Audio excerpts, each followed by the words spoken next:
Olá, bem-vindo ao nosso canal. Conforme havíamos prometido, hoje nós vamos ter uma entrevista com uma pessoa muito importante e eu vou deixar que ela se apresente. Obrigada, doutora Suelen. Meu nome é Rosane, sou psicóloga.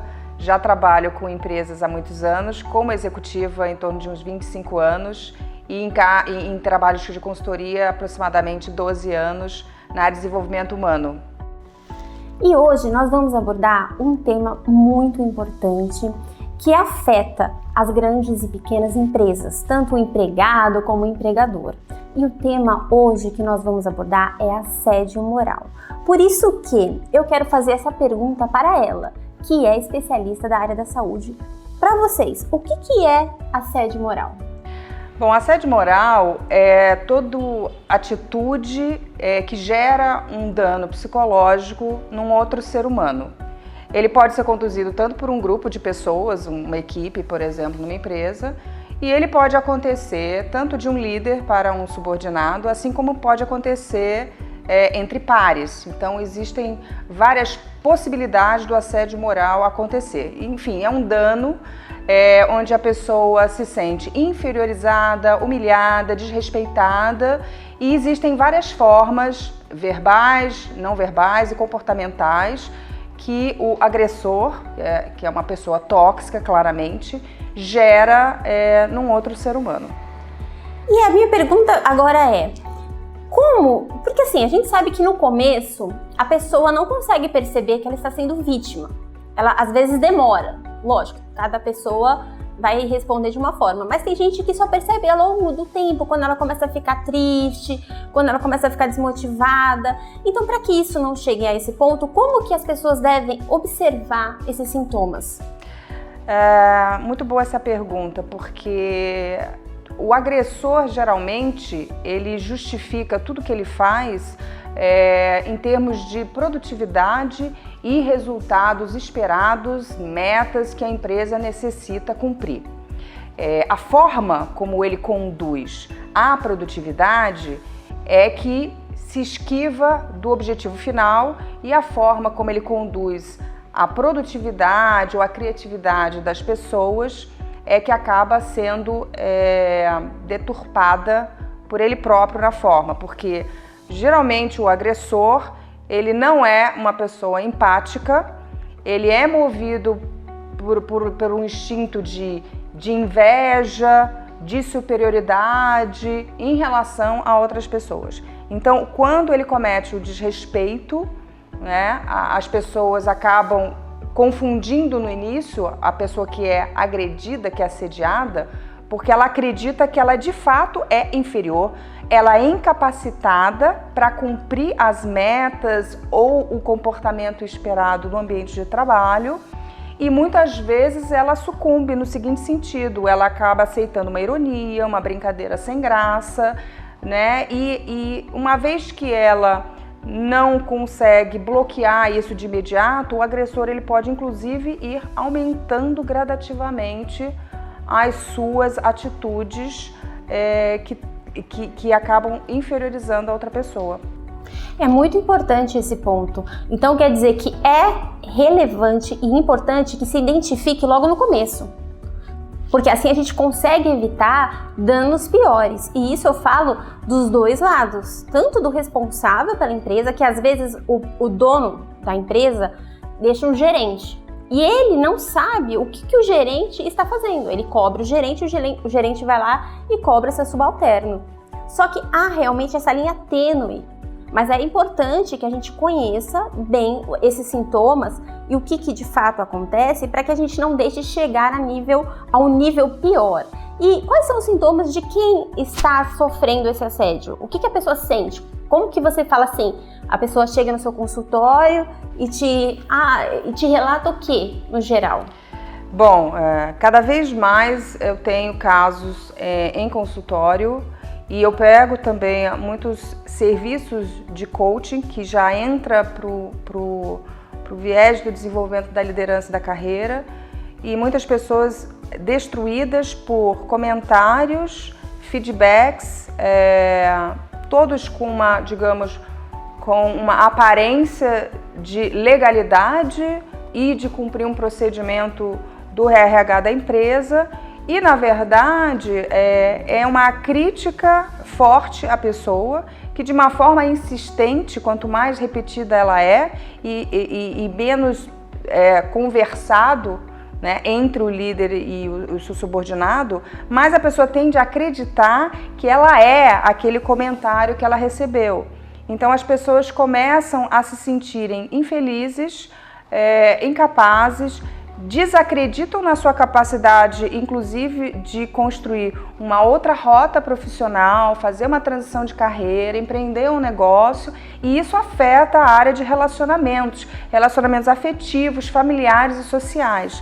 As pessoas, assim, com a destruição da sua autoestima, elas acabam transferindo essa infelicidade com a vida para outras áreas. E na área de saúde, insônia, ansiedade, depressão é o mais comum, a criatividade, a produtividade despencam. Então o empregador tem que estar muito atento se ele tem líderes que criticam excessivamente a sua equipe e pessoas da sua equipe, porque mostra que ele está transferindo uma responsabilidade que é dele de motivar e de acelerar o talento humano. Então, se ele joga muito a responsabilidade para terceiros, é porque ele de fato não está capacitado para liderar pessoas. Então, eu acho que é importante a gente ressaltar o papel do gestor da empresa, né? Porque se ele quer produtividade, se ele quer resultado, ele não vai atingir esse resultado tratando os seus subalternos dessa forma. Então, você percebe uma incoerência. Você cobra a meta, mas você faz com que a pessoa fique desestruturada e não consiga atingir a meta. A empresa perde, o funcionário perde, ele perde o quê? A sua qualidade de vida, seu ânimo de trabalhar, ele vai para aquela empresa pensando, poxa, de novo eu tenho que ir para aquele lugar? E quem vai trabalhar assim não tem resultado, é ruim para ele e para a empresa no total. Por isso que o que você sugere para o empregador evitar esse tipo de problema? A visão de liderança, ela é entendida de formas assim muito variadas no mercado, inclusive por donos de empresas, diretores, por líderes e pelas próprias pessoas que são lideradas. As pessoas acreditam que, alguns, né, que já é uma visão do passado, que o líder tem que dizer o que o outro tem que fazer, tá? Essa é uma visão já muito, assim, ultrapassada, e a gente tem que entender que as pessoas podem ser muito mais responsáveis quando confiadas no seu trabalho. E aí a criatividade, ela flui com mais liberdade, enfim, usando o talento de verdade de cada um. E aí você consegue resultado, efetivamente, porque se a pessoa tá bem... O que eu estava pensando agora sobre a visão de resultado, inclusive, é que muitas empresas conseguem resultados com comportamentos inadequados de liderança. E muitas vezes o empregador ele até percebe que a mão pode ser um pouco pesada no trato, mas o resultado acontece.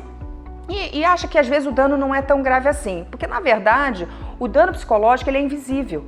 As pessoas, quando vão trabalhar, elas procuram se maquiar, aparentar, vestir a roupa, sorrir, e ninguém tem como saber como ela dorme, como ela acorda, os médicos que ela está indo, os exames que ela está fazendo, o quanto ela se acha infeliz naquele ambiente de trabalho. Então, ninguém vai falar porque tem medo de perder o trabalho. Então, as pessoas têm medo também de serem muito sinceras no ambiente de trabalho quando existe o assédio. É muito difícil você extrair isso. Então, é muito mais uma visão de que a liderança, ela precisa ter alegria, entusiasmo, de verdade, né? Não pode ser nada falso.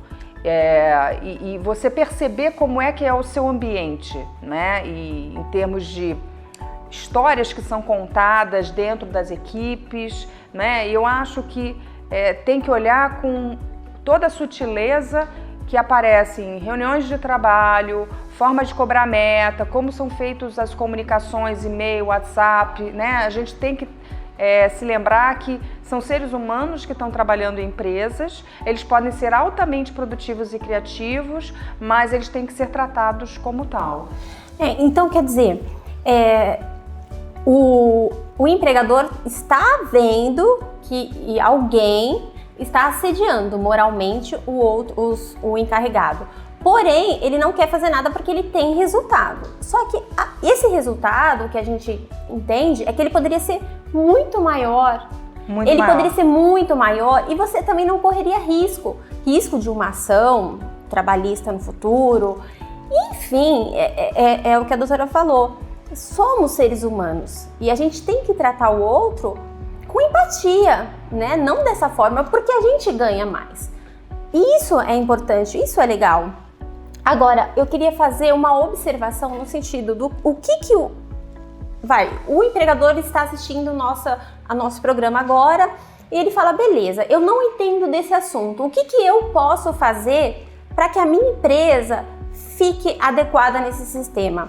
Talvez contratar um profissional como você? Bom, no trabalho de desenvolvimento humano que eu realizo em empresa, a gente procura verificar que a liderança é humanizada, entendendo melhor esse perfil, entendendo melhor a cultura da empresa, que é a base do ambiente, a gente pode entender quais são as questões que podem impactar positivamente ou negativamente nas relações entre as pessoas e que, por consequência, vai ter a geração de resultado ligado justamente a essa perspectiva. A base é a cultura e liderança na empresa, é o que dá o clima organizacional. E eu, como profissional do direito, em especial da área trabalhista, observo que tem muitas ações com assédio moral. E se a gente fizesse esse trabalho preventivo, cairia muito esse número. Esse número significativo de processos, de demandas, de confusões, de brigas, né? Porque é uma lide, né? É uma discussão na justiça que pesa para os dois lados. Então, quando você faz um trabalho preventivo com uma equipe preparada para isso, ela vai lidar com essas questões pontualmente, com conhecimento de causa. No meu escritório, eu tenho bastante casos de assédio moral.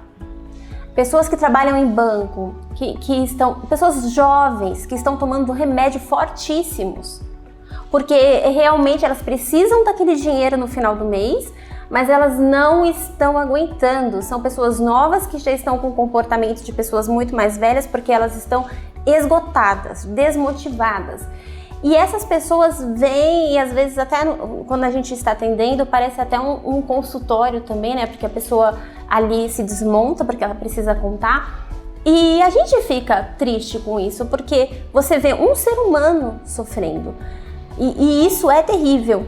E você já teve também alguma experiência nesse sentido, de ter vivenciado esse tipo de problema para compartilhar com a gente, para a gente entender? Bom, com certeza. Quem tem 25 anos na área executiva já viveu assédio moral tranquilamente. Estava até vendo outro dia uma pesquisa de que 70% dos casos não são nem mencionados, né? Quer dizer, as pessoas não divulgam, não falam, elas guardam isso. Então, realmente, cada vez mais o meu consultório também está cheio dessa demanda, as pessoas chegam instruídas e nas empresas elas não são elas mesmas, elas não têm espaço para essa originalidade que é o que justamente vai dar uma sobrevivência de longo prazo para todas as organizações do planeta, né? E eu já passei por isso também, toda sorte de desrespeito, ofensas, ironias, né? Enfim, variações. Cada pessoa, dependendo do seu perfil, tem o seu estilo de cometer, tá? Exclui você de uma atividade porque você se posicionou de uma outra forma e, enfim, tudo isso eu já fui demitida porque não concordei com algumas situações, né? Então, já me tiraram também salário por causa de algumas questões que eu também não concordei, não aceitei. Então, você tem retaliações variadas e, assim, no meu universo de amigos, parentes, eu tenho inúmeros casos, né? É sentar numa mesa e ouvir.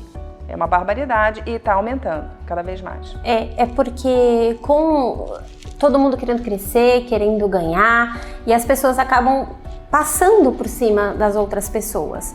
E é essa falta de humanização do tratamento do próximo com empatia. E eu adorei te conhecer, adorei ter essa oportunidade e queria que você me dissesse se alguém precisar do seu serviço, da sua orientação na empresa ou no seu consultório, como que a pessoa faz para te encontrar? Bom, na rede social, no Instagram, minha conta é a psicóloga Rosane Urbino, então você pode adicionar essa conta, me mandar mensagem. Eu também tenho um site corporativo, que é o dnacao.com.br, DNAção.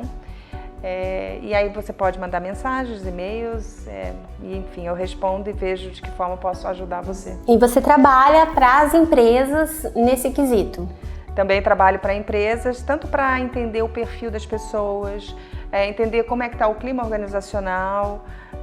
Eu também tenho uma visão preventiva, justamente porque eu sou uma profissional da saúde também. Apesar de ter trabalhado com metas, trabalhei em áreas comerciais inclusive, não trabalhei apenas no RH, eu trabalho mais com RH nessa última fase minha de consultoria. Então, eu entendo bastante do mecanismo de fazer o resultado acontecer em empresa, né? Da forma correta, né? Já vi muita maquiagem de resultados, isso faz parte também do universo corporativo, né? De como é que você lida com metas desafiadoras. E o assunto ética, que a gente sabe que não funciona em muitos ambientes de trabalho, é hoje uma questão central no mundo inteiro, em várias entidades, né? Porque a gente também não encontra algumas lideranças fazendo o resultado de uma forma ética. E então empresas podem perder essa reputação a partir de agora, da noite para o dia. Porque hoje rede social, vídeos, provas são constituídos imediatamente. Então as empresas podem fechar da noite para o dia, não só por assédio, mas por problemas de ética grave. E aí quando o mercado fica sabendo, e cliente, fornecedor, aí não tem mais o que comemorar na frente, entendeu? É por isso que eu bato sempre nessa tecla que o trabalho preventivo, ele é o melhor. Às vezes você fala assim, eu não vou arcar com esse custo, é muito alto. Peraí, muito alto que conta que você chegou nesse muito alto? Muito alto é outra coisa, são demandas judiciais, são pessoas insatisfeitas, são empresas que acabam por fechar, né? Porque realmente quando lesa a imagem, aí já era. Por isso que nós ficamos por aqui, nós vamos abordar outros temas, inclusive com a doutora. Não se preocupem, se tiverem dúvidas, perguntas, podem fazer, coloquem nos comentários. Bom, obrigada também pela participação nesse programa, eu acho esse assunto fundamental para a felicidade das empresas e das pessoas. E lembrem, uma pessoa extremamente infeliz que sofre assédio moral, ela faz 5 pessoas ou muito mais, pelo menos no ciclo imediato dela, muito infelizes. E nem sempre a gente sabe que elas estão sofrendo isso. Então, atenção. Mais adiante, nós vamos tratar sobre outros temas. Eu vou explicar para vocês o dano moral na esfera trabalhista, na esfera civil. Enfim, nós vamos ter muitas oportunidades para discutir cada tema. Eu conto com vocês, desde já dá o like aí no vídeo para que a gente possa continuar produzindo materiais importantes para vocês. Se inscreva no nosso canal e visite, dê sua opinião, a gente conta com vocês. Muito obrigada!